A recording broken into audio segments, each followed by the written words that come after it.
Hello, you're watching The Luna Show, and right now I have a treat. It's really hard to get this man to speak or say anything. That's a lie because he's always saying something at a ball. Dray Ebony, ladies and gentlemen, an icon in this scene. Hey, Dray. Hey, what's up, baby? How are you you? doing? What's going on? I'm good. That's it. Yeah. Tell me a little bit about what Dre's doing these days, because I know you're really involved in the community right now. And Wow. I'm doing a lot. By the grace of God, I'm here to do it. Actually, we here in the boardroom in which I've been employed here at Faces for the last 4 years, May 2nd, May, 4 years. And I'm a community health specialist here. We actually have a project called the STAR Project here. STAR stands for Seriously Talking About Risk. And it's dealing with empowerment, motivational interviewing, just uplifting the youth and young adults. We deal with the youth and young adults from 12 to 24 as in a group setting, and then I deal with people all the way up to 50 when it comes down to motivational interviewing.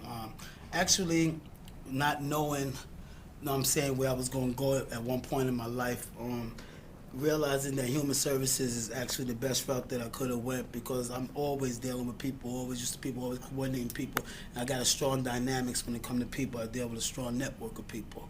And to be honest with you, it compelled me to go back to school. A lot of youth and young adults that's in my groups actually were in college and everything, and it made me say, going back, not even realizing I had credits that was transferred from way back, to go towards where I'm going right now with it. So by the grace of God, I'm on the right path with it. I'm very interested in uplifting our community, which is the ballroom community, which is a community that's so underserved and so discriminated against and neglected and everything, which is such a dynamic and such a unique community. Whereas a person wouldn't even know what a house is. The average person that's not a ballroom person wouldn't know what a house is. And the funny thing about a house is an entity that's more unique than any entity that you can really think about. And I'm gonna give you an example. Okay, house is comprised of fraternity, sorority, gang, corporation, production company, you name it. All those things are the ingredients that make a house. The family structure of it and the brotherhood, sisterhood gives you fraternity and sorority.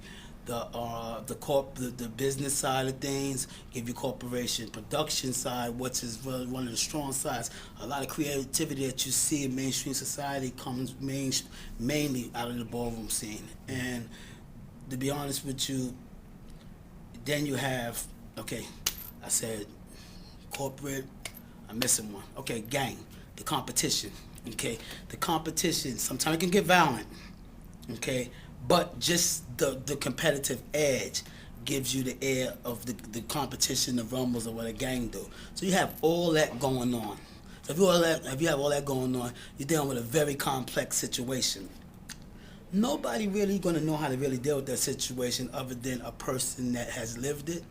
A person can go to school and learn all of the clinical terms and behavior sciences and everything. But if you don't have that hands-on experience as into living with this, as a part of this community and really understanding it, the community is very shady and very delicate, and you're not going to be able to service them as best needed. So I look at CBOs,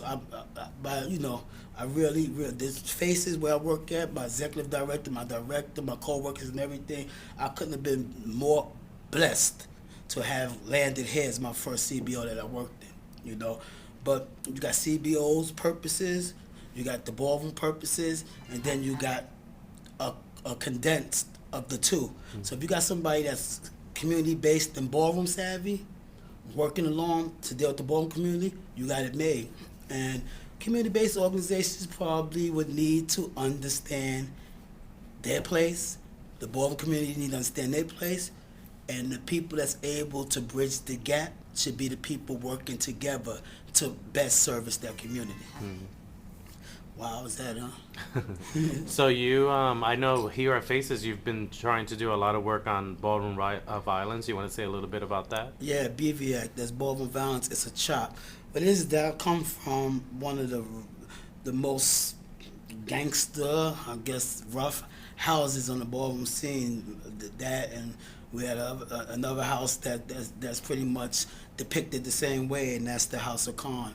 Me and James Khan actually had talked and realized that if we were strong as leads in disrupting things, then the transition of us doing positive things in our life, we should be just as strong. So me and James, actually, James Khan, grandfather James Khan and grandfather Dray Ebony, has actually been working on stopping the violence in the ballroom scene. And if we can do it together, I'm quite sure it's going to be done. Okay. Have you noticed any improvements since you have we about it? We case the balls. It's a matter of being able to diffuse. I'm gonna take it here.